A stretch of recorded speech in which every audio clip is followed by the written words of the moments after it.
This is GWN7 Local News with Noel Brunning and Shauna Willis. Funding blow for Busselton Airport.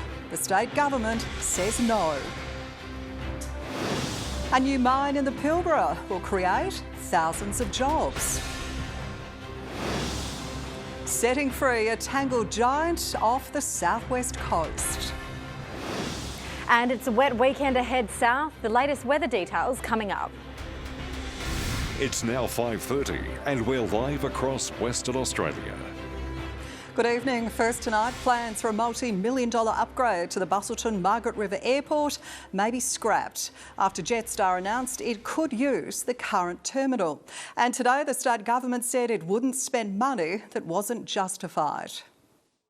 It was supposed to be a major boost for tourism in the southwest.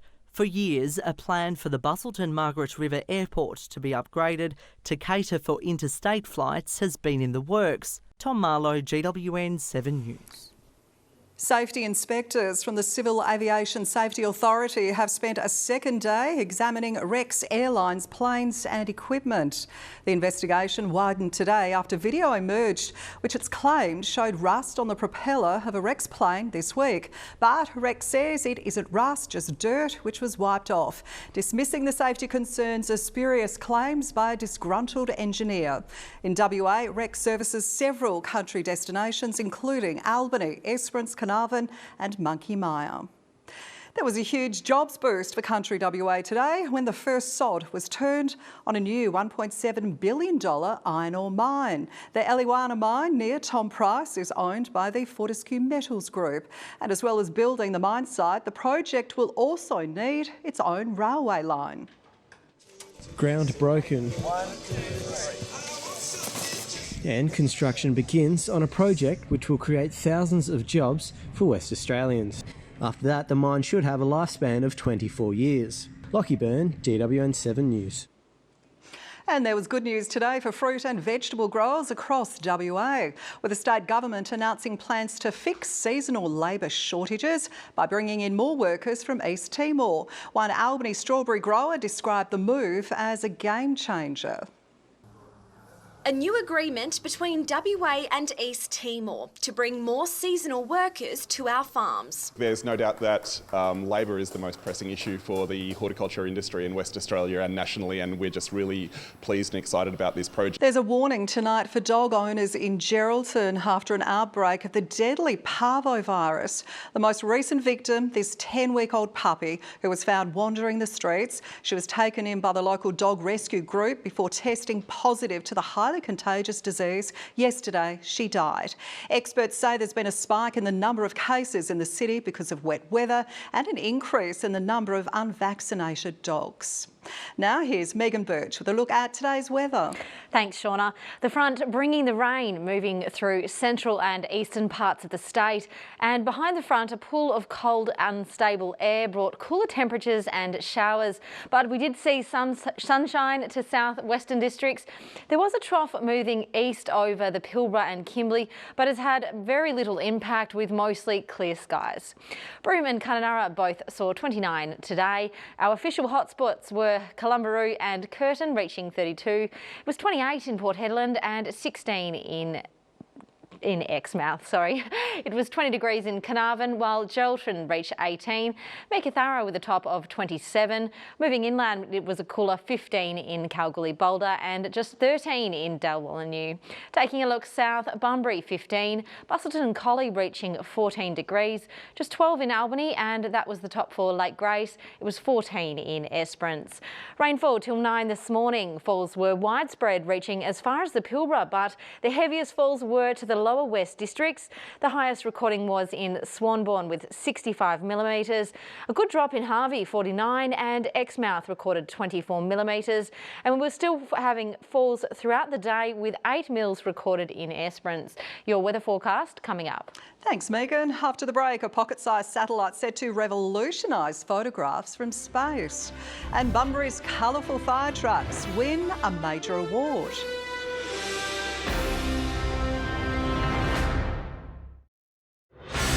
Stay in touch 24/7 at GWN7.com.au. A woman has had a lucky escape after her car flipped onto its roof while travelling along Indian Ocean Drive. The crash happened just south of Lancelin near the town of Seabird. The driver walked away without any injuries. Police say the incident is a timely reminder to slow down and drive to conditions as the winter weather sets in. Engineers from a WA university have developed a pocket-sized satellite which will provide never-before-seen images of rural and regional Western Australia. It was developed by Curtin University's Space Science and Technology Centre. What makes it special is that all the systems run through a single circuit board, similar to how a smartphone works, leaving space for the satellite to carry a camera. Australia hasn't flown a satellite that's got a really nice camera on it, so we wanted to be able to send back really nice pictures of Western Australia to Western Australians. It will be launched on a resupply rocket to the International Space Station. Bunbury's colourful fire trucks, which are covered with Aboriginal artwork, have been recognised with an award for Indigenous collaboration. And the DFS is so impressed with the program that it's rolling out the scheme across the state. It's beautiful, eye-catching, and it holds cultural significance. Ever since Bunbury's 3 fire trucks were painted with Indigenous imagery last year, they've been attracting attention wherever they go. Yvonne Ardley, GWN7 News. Now with commodities, here's Hayley Hobbs from Plumgrove. Local wheat prices have been dragged lower by weakness in overseas markets and a spike in the Australian dollar. The Aussie pushed above 70 US cents on Tuesday after the Reserve Bank of Australia cut cash rates for the second month in a row. Last Friday's USDA report on planted acres was the catalyst for wheat futures to come crashing down.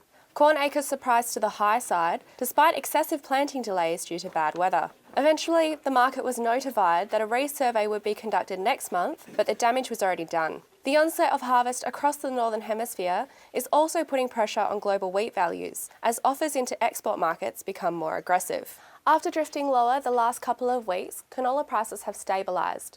New crop canola is pricing at $600 per tonne across all port zones. Coming up next in sport, some of the state's best motocross riders head to the Great Southern. And the Southwest Slammers gear up for round 17 against the Joondalup Wolves.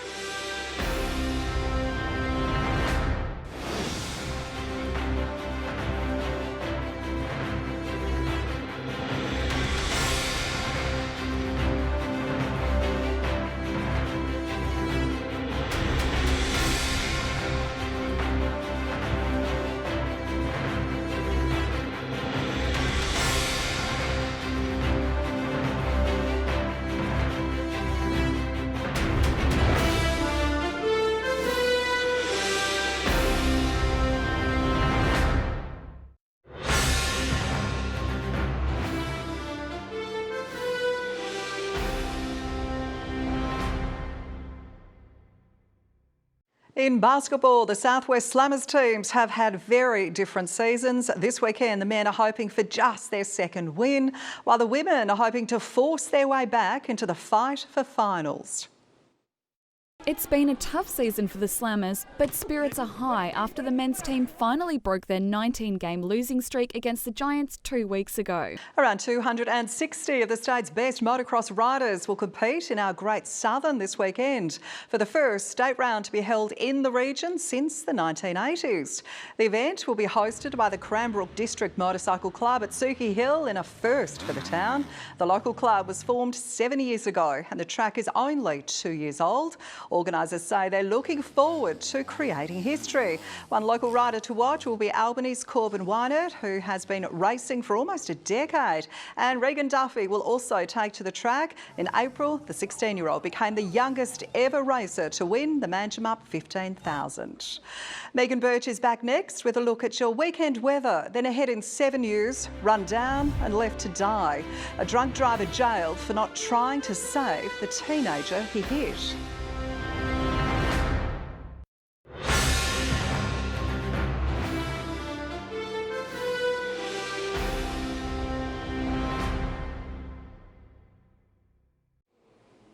Welcome back, and before we get to your weather, a very happy 90th birthday to Mabel Grime from Bunbury for yesterday, and happy 50th wedding anniversary to Margaret and Des Addison from Australind.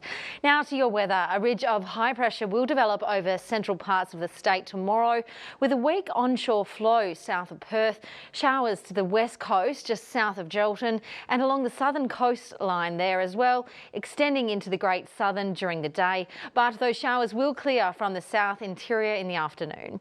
Sunday, another front is expected to approach the southwest, bringing showers across the lower west, southwest and Great Southern. Morning showers to the southeast coast, to our northeasterlies and clear skies, and that forecast will remain the same for the next few days. That front will move across southern WA on Monday before a new high pressure ridge develops in its wake. To the south, showers developing over the southwest corner of the state. Tuesday, very similar conditions with showers over the southwest land division and again clear to our north. Clear skies north, 31 the top for Kununurra tomorrow, 11 before 32 in Wyndham. Broome should reach 30 degrees and it's a sunny 26 in Karratha, Port Hedland 28 and 23 the top for Exmouth. A sunny 21 in Carnarvon tomorrow, 5 before 17 in Meekatharra, Kalbarri 20 degrees and a possible shower and 18 in Durian Bay. Showers expected south, Bunbury 17. Collie just 2 degrees before 15, and that's the top for Albany. Manjimup and Katanning will reach 13, Northam 17 and 14 the top for Southern Cross. Partly cloudy and 14 in Lake Grace tomorrow, Esperance showers and 15 degrees. All sunshine but cooler temperatures in the Goldfields, Kalgoorlie 15 and 16 in Laverton. Let's take a look at marine conditions. Moderate to fresh winds off the northern coastline with swells to 4 metres off the Ningaloo and Gascoyne coast. Western waters, there is a strong wind warning off the Leeuwin coast with strengths from 10 to 25 knots above the Leeuwin coast. And off the southern coastline, there is a strong wind warning in place for the Albany and Esperance coast with swells to 4 metres. Taking a look around the nation, a sunny 23 in Alice Springs, showers and 20 degrees in Sydney, and back west a rainy 17 in Perth. Good night. Thanks, Megan. That's GWN7 News, Sport and Weather for another week. For news at any time, head to our website, gwn7.com.au, or join the conversation on our Facebook page. 7 News from Perth is next. Have a wonderful weekend from our team right across the state. Good night, Western Australia.